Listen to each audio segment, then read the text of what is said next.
ஆண்டுக்கு 7.25% வரை வட்டி. உஜ்ஜீவன் ஸ்மால் ஃபைனான்ஸ் பேங்கின் மேக்ஸிமம் சேவிங் அக்கவுண்ட்.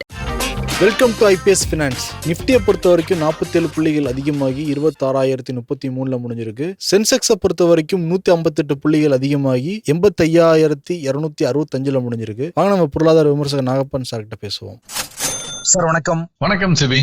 ரஷ்ய அதிபர் புதின் இந்தியா வந்திருக்காரு. ஆமா, இது என்னென்ன மாதிரி சார் நம்ம மார்க்கெட்ல இல்ல நம்ம பொருளாதாரத்துல ஒரு மாற்றத்தை ஏற்படுத்தும்? நிச்சயமா ஒரு பிரசிடென்ட் வர்றதுங்கிறது ஒரு முக்கியமான ஈவெண்ட். அதுவும் ரஷ்யாவும் இந்தியாவும் நீண்ட நாட்களாக ஒரு நட்பு நாடுகள். பல இது it goes beyond time lines வச்சுக்கோங்க. அரசாங்கங்கள் மாறினாலும் இது பெரிய அளவுல மாறினது இல்ல. அது இப்ப பர்டிகுலரா இப்ப இந்த யூஎஸ் டாரிஃப் வார் இருக்கக்கூடிய ஒரு சூழல்ல இங்க இரு தலைவர்கள் சந்தித்துக் கொள்வது அப்படிங்கிறது ஒரு முக்கியத்துவம் பெறும்.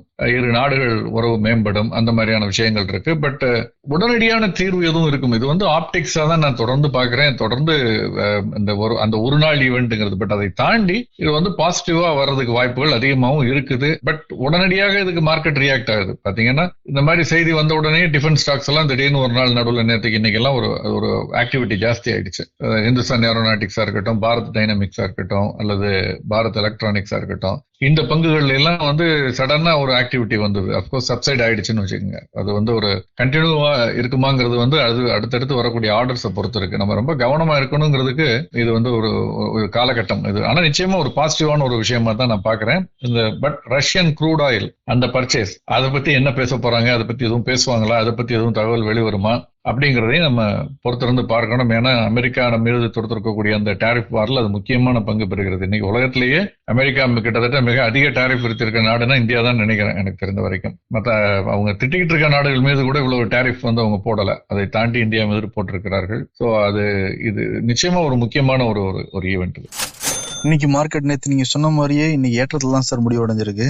ஆனா கொஞ்சம் ஒரு சின்ன ஒரு இறக்க திருப்பி மேல ஏறி இருக்கு. 47 புள்ளிகள் இருந்தோட அட்வான்ஸ் டிக்ளைன்ல அந்த வித்தியாசம் இருந்துகிட்டே தான் இருக்கு. Advance 1381, decline 1746. Upper circuit lower circuit பெரிய வித்தியாசம் இல்ல. Upper circuit 62, lower circuit 68. T2 week high low எப்பயுமே இது இப்படிதான் சார் இருக்கு. 25 ஹை, லோ 208. இந்த மாதிரி இருந்திருக்கா சார் இதுக்கு முன்னாடி பங்குச்சந்தையில? லோ மட்டுமே அதிகமா எப்பயுமே இருக்கிற மாதிரி இருந்திருக்கு. எப்பவுமே இல்ல, கடந்த ஒரு 10 நாட்களாகன்னு சொல்லலாம்னு வச்சுக்கோங்களேன். கிட்டத்தட்ட 8 நாட்களா 10 நாட்களா ஒரு வாரத்துக்கு மேல இருக்கு. பட் இதுதான் நான் ஆரம்பத்துல சொல்றேன். சென்செக்ஸ் 26,000 தாண்டப்ப கூட இது இப்படி இருக்குதுங்கிறது it's shows signs of weakness in broader market. அது சிறு பங்குகளா இருக்கலாம், ஸ்மால் கேப்பா இருக்கலாம், மைக்ரோ கேப்பா இருக்கலாம், எப்படி வேணாலும் இருந்துட்டு போட்டோம். பட் 200 பங்குகளுக்கு மேல 52 வாரம் லோவை தொட்டிருக்கு. நேற்று அப்படித்தான் இருந்தது. 1-8, அதாவது ஹையை தொட்டது ஒரு பங்குன்னா லோவை தொட்டது அது மாதிரி 8 பங்குகள் அந்த மாதிரி இருக்குது. சோ இப்படி ஒரு வித்தியாசம் இருக்குதுங்கிறது சந்தையில பிராடர் மார்க்கெட்ல ஒரு இன்ஹெரண்ட் வீக்னஸ் காட்டுறதா தான் நான் பாக்குறேன்.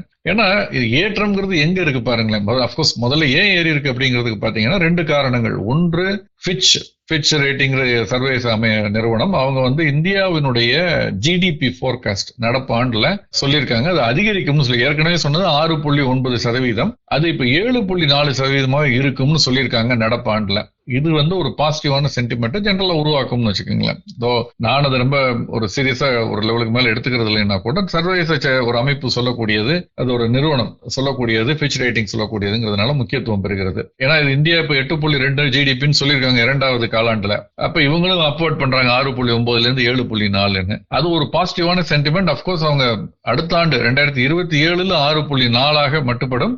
அதுக்கு அடுத்து 2028 6.2 குறையும்னு சொல்லியிருக்காங்க. இப்போ 6.9 7.4 உயர்த்தினால் கூட அடுத்த ஆண்டு 6.4 அதற்கு அடுத்த ஆண்டு 6.2 வருவதற்கு வாய்ப்புகள் இருக்குன்னு சொல்லியிருக்காங்க. பட் இன்னைக்கு இருக்குது பாசிட்டிவ். 2வது தகவல் தொழில்நுட்பத்துறை பங்குகள் தொடர்ந்து சில நாட்களாக ஏறிக்கிட்டு இருக்கு. நேற்று ஏறிச்சு, இப்ப இன்னைக்கு ஏறிட்டு இருக்கு. அதற்கு உங்களுக்கு தெரியும் காரணம், அமெரிக்க டாலருடைய மதிப்பு உயர்ந்திருப்பது. இன்ஃபேக்ட் அதாவது ரூபாயினுடைய மதிப்பு வீழ்ந்திருப்பதுன்னு சொல்லலாம். 90 ரூபாய்க்கு மேல வணிகம் நடக்கிறது. அதனால அது ஒரு பாசிட்டிவான ஏற்றுமதியை சார்ந்து இருக்கக்கூடிய ஒரு சேவைத்துறையா இருக்கு. அதனாலதான் இன்னைக்கு பாத்தீங்கன்னா சென்செக்ஸ் எடுத்துக்கிட்டா 30 பங்குகள்ல ஒரு 18 பங்குகள் விலையேற்ற பங்குகள், 12 பங்குகள் விலையிறக்க பங்குகள். அந்த 18ல முதல் 4 பங்குகள் எதுன்னு எடுத்துக்கிட்டீங்கன்னா தகவல் தொழில்நுட்பத்துறை சார்ந்த பங்குகள். TCS, tech Mahindra, Infosys, HCL tech. இதுல முதல் 3 1% மேல ஏற்றம். HCL டெக் கிட்டத்தட்ட 1% ஏற்றம். இந்த 4 தகவல் தொழில்நுட்பத்துறை பங்குகளுடைய ஏற்றம் மட்டுமே இன்னைக்கு சென்செக்ஸ் 120 புள்ளிகள் கிட்ட ஏறுறதுக்கு காரணம். 158 புள்ளி இன்னைக்கு சென்செக்ஸ் ஏறி இருக்குன்னா அதுல 120 புள்ளிகள் ஏறுவதற்கு காரணம் இந்த 4 தகவல் தொழில்நுட்பத்துறை சார்ந்த பங்குகள் தான். ஸோ இதை தாண்டி பார்த்தீங்கன்னா பிராடர் மார்க்கெட்னு பார்க்கும் பொழுது நிஃப்டி 50 தாண்டி நிஃப்டி 100, 200, 500 பெரிய அளவுல ஏறல இன்னைக்கு. ஒரு சின்ன சின்ன ஏற்றம் தான். மற்றபடி செக்டரல் மிக்சடா இருக்கு, எக்ஸப்ட் ஐடி பெட்டரா இருந்துச்சுங்கிறத தவிர. So my feeling is that market is sideways moving, continue ஆகுது, கன்சால்டேஷன் கண்டினியூ ஆகிட்டு இருக்குது. இதுல அவ்வப்பொழுது சின்ன சின்ன ஏற்ற இறக்கங்கள் இருக்கு. ஒன்னு ஐடி ஏறினா மற்ற ஏதோ 2 இறங்கி இருக்கு. ஸோ அதுக்கு சரியா போயிடுது. இன்னைக்கு ஐடி மட்டும் ஏறி இருக்கிறதுனால மார்க்கெட் கொஞ்சம் ஏறி இருக்கு. அப்படிதான் பாருங்க. நீங்க மீடியா இறங்கி இருக்கு 1% மட்டும் வழக்கமான ஒரு இறக்கம்னு எடுத்துக்கலாமா சார்? ஆமா, அது ஒன்றும் அது அன்றாட ஏற்ற இறக்கங்களுக்குள் உள்ளதுதான். அதற்கு குறிப்பிட்டு சொல்லக்கூடிய ஒரு விஷயம் எதுவும் இல்லை. அதில் கமாடிட்டி மார்க்கெட்டுங்க, கமாடிட்டிஸ் மார்க்கெட்டை பொறுத்த வரைக்கும் எம்சிஎக்ஸ்ல கோல்டு, சில்வர், க்ரூட் ஆயில் மூணுமே ஸ்லைட்லி வீக். இன்ஃபேக்ட் வெள்ளி 1.5% இறங்கி இருக்குது, கோல்டும் இறங்கி இருக்குது, க்ரூட் ஆயிலும் இறங்கி இருக்கு. பட் சிக்னிபிகண்டான ரேலி இல்ல. இன்ஃபேக்ட் நேற்று ஏறின காப்பர் கூட இன்னைக்கு இறங்கி இருக்குதுங்கிறது பாக்குறோம் ஸ்லைட்டா. இன்டர்நேஷனல் மார்க்கெட்லயுமே க்ரூட் $59 ஒட்டி இருக்கு, கோல்டு $4200 ஒட்டி, வெள்ளி $57.50 மேல இருக்கு, 1.5% இறங்கி இருக்கு. ஸோ ஒரு கரெக்ஷன் வந்திருக்கு காப்பர்லயும் அப்படிங்கறத பாக்குறோம். இது well within the day trading range வச்சுங்க. சமீபத்தில் காலங்களில் இருக்கக்கூடிய அந்த ரேஞ்சுக்கு உள்ளதான் இது இருக்குது. கரன்சிங் சார், நான் முன்னர் சொன்ன மாதிரி 90க்கு மேலதான் இப்பவும் இருக்கு. பட் ஆனால் இன்னைக்கு ஒரு கரெக்ஷன், இன்னைக்கு ஒரு 22 பைசா இறங்கி இருக்கு ரூபாயினுடைய, டாலருடைய மதிப்பு $90.13. அதே மாதிரி யூரோவினுடைய மதிப்பும் ஒரு 11 பைசா இறங்கி இருக்கிறது. ஜாப்பனீஸ் யென்னும் பிரிட்டிஷ் பவுண்டும் ஸ்லைட்லி இம்ப்ரூவ் ஆயிருக்கு. பிரிட்டிஷ் பவுண்டுடைய மதிப்பு 20 பைசா கூடி இருக்கு, ஜாப்பனீஸ் யென்னுடைய மதிப்பு ஒரு 8 பைசா ஏறி இருக்கு. ஸோ அதை தவிர பாத்தீங்கன்னா இன்னைக்கு ஒரு மாதிரி சைட்வேஸ் மூவ்மெண்ட் தான் சொல்லலாம். ரூபி அண்ட் டாலர் பாத்தீங்கன்னா ஒரு ஸ்லைட்லி வீக்கன் ஆயிருந்தால் கூட அந்த ஏறினதுனால ஒரு கரெக்ஷன் வந்திருக்குன்னு தான் நான் நினைக்கிறேன். நமக்கு க்ரூட் ஏறாம இருக்குது நம்ம நல்ல நேரம், அவ்வளவுதான். ஐபிஓங்க சார், நிறைய ஐபிஓஸ் இருக்குது இன்னைக்கு. மெயின்லைன் ஐபிஓ ஒரு 3 ஐபிஓ இருக்கு, இன்க்ளூடிங் மீஷோ கிட்டத்தட்ட 5 மடங்கு விண்ணப்பங்கள் பெறப்பட்டு விட்டது. அது தவிர எஸ்எம்இ ஐபிஓவும் பல ஐபிஓ இருக்கு. பட் நத்திங் வர்த் ஒரு சிக்னிபிகண்டா மென்ஷன் பண்ற அளவுக்கு இல்ல. பட்டியலிடப்பட இருக்கக்கூடிய நிறுவனங்கள்னு பார்த்தோம்னா நாளைக்கு 2 இருக்கு. லாஜிக்கல் சொல்யூஷன்ஸ்னு ஒரு எஸ்எம்இ ஐபிஓவும், பர்பிள் வேவ் இன்ஃபோகாம்ங்கிற ஒரு ஐபிஓவும் இருக்குங்கிறத நான் முன்பே சொன்னேன். அது நாளைக்கு பட்டியலிடப்பட இருக்கிறது. நேற்று கேகே சில்க் மில்ஸ் பட்டியலிடப்பட்டது இல்லையா, $38 பங்கு வெளியிட்டது. இன்னைக்கு அது $29 கீழே முடிவடைந்திருக்கிறது. ஸோ வெளியிடப்பட்ட விலையை விட கிட்டத்தட்ட $10, $9 இன்னைக்கு குறைஞ்சிருக்குங்கிறத பாக்குறோம். கிட்டத்தட்ட 25% அது இறக்கத்துல தான் முடிவடைஞ்சிருக்கு அப்படிங்கறதையும் நம்ம ஞாபகத்தில் வச்சுக்கணும். இண்டிகோ பிளைட் பிரச்சனையினால அந்த ஸ்டாக்கோட பங்கு எப்படி சார் இருக்கு? இந்த டிஃபென்ஸ் ஸ்டாக்கை பத்தி பேசும்பொழுது சொன்னேன், புட்டின் வர்றாருன்னா உடனே ஹிந்துஸ்தான் ஏரோநாட்டிக்ஸ் இதெல்லாம் எதுக்கு சடனா அதுல ஆக்டிவிட்டி இம்ப்ரூவ் ஆகணும். ஒரே நாள்ல இன்னைக்கு ஒரு பல ஆயிரம் கோடிகள் ஆர்டர் ரிலீஸ் பண்ணி நமக்கு ஏதோ ஆக போகுது அந்த மாதிரி. இன்ஃபேக்ட் நம்ம நிறைய பர்ச்சேஸ் பண்ணிட்டு இருக்கோம் ரஷ்யாட்ட இருந்தும் கூட. சோ இந்த மாதிரியான ஒரு ரியாக்ஷன்ஸ் இருக்கும் பொழுது கொஞ்சம் பார்க்கணும். இப்ப இண்டிகோ எடுத்துக்கங்க, நம்ம நாட்டுல பறக்கக்கூடிய விமானங்கள்ல 3ல் 2 விமானங்கள் இண்டிகோவினுடைய விமானங்கள். இன்டர்குளோப் ஏவியேஷன் பங்கு சந்தையில் பட்டியலிடப்பட்டிருக்கக்கூடிய நிறுவனம் இது. அதனுடைய விமானங்கள் 3ல் 2 60% மேல அவங்களுடைய விமானங்கள் தான். இது நல்லதா கெட்டதா? இதுல பெரிய ரிஸ்க் இருக்கு, கான்சென்ட்ரேஷன் ரிஸ்க்னு சொல்லுவோம். கான்சென்ட்ரேஷன் ரிஸ்க்ங்கிறது ஒருத்தரை மட்டும் நம்பி இருக்கும் பொழுது நாளைக்கு அவங்க ஏதாவது ஒரு பிரச்சனைன்னா ஒட்டுமொத்த நாட்டினுடைய பயணங்கள், போக்குவரத்து எல்லாமே ஸ்தம்பிக்க ஆரம்பிச்சிடும். அது கிட்டத்தட்ட நடக்கிறது நீங்க பாத்துக்கிட்டு இருக்கோம். நூற்றுக்கணக்கான பிளைட்ஸ், ஒரு செய்தி இது சொல்லுது இணையதளத்துல 600 பிளைட்ஸ் கேன்சல் ஆயிருக்கு கடந்த 2 நாட்கள் 3 நாட்கள் அப்படின்னு. பெங்களூர்ல மட்டும் 70-80 பிளைட்ஸ் கேன்சல் ஆயிருக்கு. டெல்லியில பல பிளைட்ஸ், இந்த மாதிரி பல இடங்கள்ல பிளைட்ஸ் கேன்சல் ஆயிருக்கு. சோ அப்ப அந்த மாதிரி ஆகும் பொழுது நிச்சயமா அதனுடைய தாக்கம்ங்கிறது அந்த பங்கினுடைய விலையில இருக்கும் இல்லையா? அது நம்ம என்ன தாக்கம் இருந்ததுன்னு நான் அப்புறம் சொல்றேன். அதுக்கு முன்னால ஏன் இந்த கேன்சலேஷன்ஸ் இருந்தது? ஒரு பக்கம் ரிஸ்க், இந்த ரிஸ்க் இருக்கக்கூடாதுன்னா பேமெண்ட் கேட்வேலயே என்ன சொல்றாங்கன்னா, இப்ப கூகுளா இருக்கட்டும், மொபைல் பேமெண்ட் ஆப் இருக்கு இல்லையா, கூகுள் பே, ஜிபே, பீம் பே, போன்பே, பேடிஎம், இதுலயே அவங்க என்ன சொல்றாங்கன்னா ஒரு தனி பேமெண்ட் ஆப் ஒட்டுமொத்த சந்தையில ஒரு குறிப்பிட்ட அளவு 30% நினைக்கிறேன், அதுக்கு மேல இருக்கக்கூடாதுன்னு இருக்காங்க. ஆனால் சிலது இப்ப பேடிஎம்லாம் அதுக்கு மேல இருந்தது, அதை குறைக்க சொல்லி சொன்னாங்க. குறைக்கணும்னா எப்படி குறைக்க முடியும்? மத்தவங்க அதிகரிக்கணும் அல்லது புது பிளேயர்ஸ் நிறைய உள்ள வரணும். இல்லைன்னா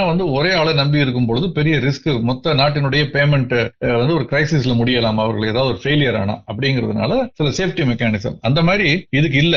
கொண்டதான் நல்லதுன்னு நான் நினைக்கிறேன். மினிமம் 5 பிளைட்ஸ் ஆகுது இருக்கணும். ஒருத்தர் மொத்த செக்டர்ல 20% மேல பிளைட்டே வச்சுக்க கூடாது. இப்படி எல்லாம் சில ரெஸ்ட்ரிக்ஷன்ஸ் கொண்டு வந்தாதான். ஏன்னா ரொம்ப ஒரு முக்கியமான விஷயம், எல்லாத்துலயும் அரசாங்கத்தினுடைய தலையீடோ கட்டுப்பாடுகளோ இருக்கக்கூடாதுங்கிறது உண்மை. பட் ஆனால் இந்த மாதிரி விஷயங்கள்ல தேச பாதுகாப்பு சம்பந்தப்பட்டது, போக்குவரத்து சம்பந்தப்பட்டது, ஒரு எமர்ஜென்சிக்கு போறது, இதுல ப்ராப்ளம். இந்த ப்ராப்ளம் ஏன் வந்துச்சுங்கிறது நான் சொல்றேன். இது இந்த பிளைட் டியூட்டி டைம் லிமிட் அப்படின்னு ஒண்ணு அனௌன்ஸ் பண்ணாங்க புதுசா. ஓகே, இது நவம்பர் மாதத்துல இருந்து இம்ப்ளிமெண்டேஷன் பண்ணணுங்கிறத directorate general of civil aviation இருக்கு, டிஜிசிஏன்னு சொல்லுவாங்க. இவங்க தான் இது எல்லாத்தையும் கட்டுப்படுத்தக்கூடியவர்கள். இந்த டிஜிசிஏ என்ன பண்ணாங்கன்னா, ஒரு ரிவைஸ்ட் புதுசா மாத்தி அமைச்சு ஃபிளைட் டியூட்டி டைம் லிமிடேஷன் ஒரு இதை அனௌன்ஸ் பண்ணி இதை ஃபேசஸ்ல ஒரே நாள்ல பண்ணக்கூடாது, நவம்பர் 1 துவங்கி ஒரு குறிப்பிட்ட காலகட்டத்துக்குள் இம்ப்ளிமெண்ட் பண்ணணும்னு சொன்னாங்க. எதுக்காகனா இந்த ஃபிளைட் டியூட்டி டைம் லிமிடேஷன் எதுக்காகனா பைலட்ஸ் திடீர்னு பாத்தீங்கன்னா எங்கேயாவது இந்த ஆக்சிடென்ட் நடக்கிறதுக்குலாம் இது ஒரு அவங்களுடைய ஃபெட்டிக்னு சொல்றோம் இல்லையா, அவங்களுடைய அயற்சி, ஓய்வு ஒளிவு இல்லாமல் உழைக்கிறது, அடுத்தடுத்த ஃபிளைட் போறது, நைட்டு ஒழுங்கா தூங்காம போறது, குடும்பத்தோட நிறைய நேரம் செலவு பண்ணாம இருக்குது, சைக்கலாஜிக்கலா இது அவங்களை பாதிக்கிறது, ஒழுங்கான ஓய்வு இல்லாம இருக்குது, ஒழுங்கான உணவு இல்லாம இப்படி இருக்கிறதுனால சில கட்டுப்பாடுகளை அவங்க அனௌன்ஸ் பண்ணாங்க. அந்த நவம்பர் 1ல இருந்து அதை இம்ப்ளிமெண்ட் பண்ணணும், ஆனால் படிப்படியாக இம்ப்ளிமெண்ட் பண்ணணும். அதுல குறிப்பாக ஒரு பேசிக்கா ஃபிளைட் டைம் வந்து ஒரு நாளைக்கு 8 மணி நேரத்துக்கு மேல போகக்கூடாது. அதே மாதிரி இரவு நேர பயணங்களை ரொம்ப குறைக்கணும், அந்த ஃபிளைட்ஸ் நம்பர் ஆஃப் ஃபிளைட்ஸை குறைக்கணும், அந்த அவங்களுக்கு கொடுக்கறதையும் அலாட்மெண்ட்டை குறைக்கணும். அதே மாதிரி ஒருத்தர் ஓவர் டைம் பண்ணாங்கன்னா அதை விட 2 மடங்கு அவர்களுக்கு ஓய்வு நேரம் கொடுக்கணும். 1 மணி நேரம் எக்ஸ்ட்ரா பார்த்தாருன்னா 2 மணி நேரம் அவருக்கு ஓய்வு கொடுக்கணும். Cumulative weekly monthly annual limit இப்படி எல்லாம் இருக்கு, அவங்களுக்கு தூங்குறதுக்கு, அவங்களுக்கு ஓய்வு கொடுக்கறதுக்கு, அவங்களுக்கு எல்லாத்துக்கும். இந்த மாதிரி எல்லாத்தையுமே ரிவைஸ் பண்ணி சொல்லியிருக்காங்க. இதுக்கு வந்து இண்டிகோ தன்னை தயார் செய்து கொள்ளவில்லை என்று குற்றம் சாட்டுகிறார்கள் இவங்க. யார்? ALPA இந்தியான்னு, அதாவது ஏர்லைன் பைலட்ஸ் அசோசியேஷன் ஆஃப் இந்தியான்னு இருக்கு. இந்த airline pilots association of India அல்லது ALPA இந்தியாங்கிறவங்க என்ன சொல்றாங்கன்னா, ஒரு ப்ராப்பரான பிளானிங் இருந்திருக்கணும். இதை வந்து முன்கூட்டியே கணித்து இதுக்கு தகுந்த மாதிரி விடுமுறை கொடுத்து அதிகமான ஆட்களை பைலட்ஸை ரெக்ரூட் பண்ணி, திடீர்னு இப்போ வந்து பைலட் ஷார்டேஜ், அதனால பிளைட்டை கேன்சல் பண்றோம், ரீஷெட்யூல் பண்றோம். ஒருத்தர் சொல்றாரு சென்னையில பெங்களூருக்கு மாத்தி விட்டு, அங்க இருந்து சென்னைக்கு மாத்தி விட்டு, அங்க அவர் கல்கட்டா போகணும், அங்க இருந்து அந்தமானுக்கு மாத்தி விட்டு, அப்புறம் அங்க இருந்து பிளைட் கேன்சல் ஆயிடுச்சுங்கிறாங்க. இப்படி எல்லாம் இப்படி இந்த பிரச்சனைகள் வர்றதுக்கு காரணம் முறையற்ற திட்டமிடாததும், ரெண்டாவது ஒரே ஒரு பெரிய பிளைட் ஆபரேட்டர்கிட்ட வந்து எல்லா நாட்டினுடைய இதுல 3/2 பங்கு சிக்கி இருக்கிறதும் ஒரு காரணம். ஸோ அதை வந்து அவங்க அந்த ஏர்லைன்ஸ் பைலட்ஸ் அசோசியேஷன் குறியிட்டு காட்டியிருக்காங்க. இந்த ஃபிளைட் டியூட்டி டைம் லிமிட்டுங்கிறது ரொம்ப நாட்களாக அறிவுறுத்தப்பட்டு வந்தது, கட்டாயம் வேணும். ஏன்னா இதெல்லாம் தான் இல்லாம தான் அவங்களுக்கு ஆக்சிடென்ட் ஆகுது. ஸோ இப்போ இந்த காரணத்தினால ஃபிளைட் கேன்சல் ஆச்சு. இப்போ இதனுடைய பங்கினுடைய விலை இன்னைக்கு கிட்டத்தட்ட 160 ரூபாய் கிட்ட இறங்கி இருந்துச்சு. 3 விழுக்காடு இறக்கத்துல இருந்தது, 5436 ரூபாய் அப்படின்னு இருந்ததை நம்ம பார்த்தோம். ஸோ இந்த மாதிரி பங்குகள் வந்து சிறப்பாக செயல்படுகிறது. மொனோபோலி ஆல்மோஸ்ட் அல்லது டியோபோலியில ஒரு டாமினேட்டிங் பிளேயர் அப்படின்னு சொல்லி நம்ம வந்து முதலீடு செய்கிறோம். ஆனால் அதுல இந்த மாதிரி ஆபத்து இருக்குங்கிறதையும் நம்ம கவனத்துல கொள்ளணும். இதுக்காக இன்னைக்கு வித்துறணும் அந்த மாதிரி முடிவுகள் எதுவும் நான் சொல்ல வரல, அது அவரவர்கள் முடிவு. பட் எந்த ஒரு இது அட்வான்டேஜா இருக்கோ, எந்த ஒரு பங்குக்கு, எந்த ஒரு நிறுவனத்திற்கு எது ரொம்ப பெரிய ஒரு அட்வான்டேஜா இருக்கும், மோட்னு சொல்லுவோம் ஆங்கிலத்துல, MOAT, மோட், அதுவே அவர்களுக்கு ஆபத்தாகவும் மாறலாம். மோட்டுங்கிறது இப்போ ஒரு கோட்டை எடுத்துக்கிட்டீங்கன்னா, கோட்டையை சுத்தி ஒரு அகழி இருக்கும், அதுல முதலே இருக்கும், அதனால அதை தாண்டி வந்து அந்த கோட்டைக்குள்ள யாரும் நுழைய முடியாது. அந்த மாதிரி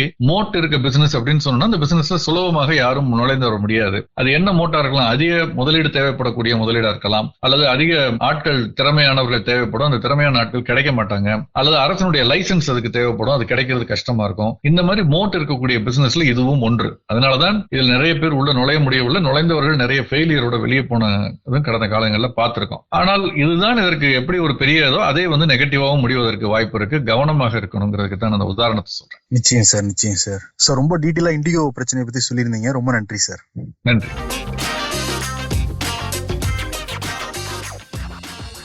உஜ்ஜீவன் ஸ்மால் பினான்ஸ் வங்கியின் மேக்ஸிமா சேவிங் அக்கவுண்ட் மூலம் பிரீமியம் சலுகைகளை பெறுங்கள். ஆண்டுக்கு 7.25% வரை வட்டி மற்றும் பல. Terms and conditions apply.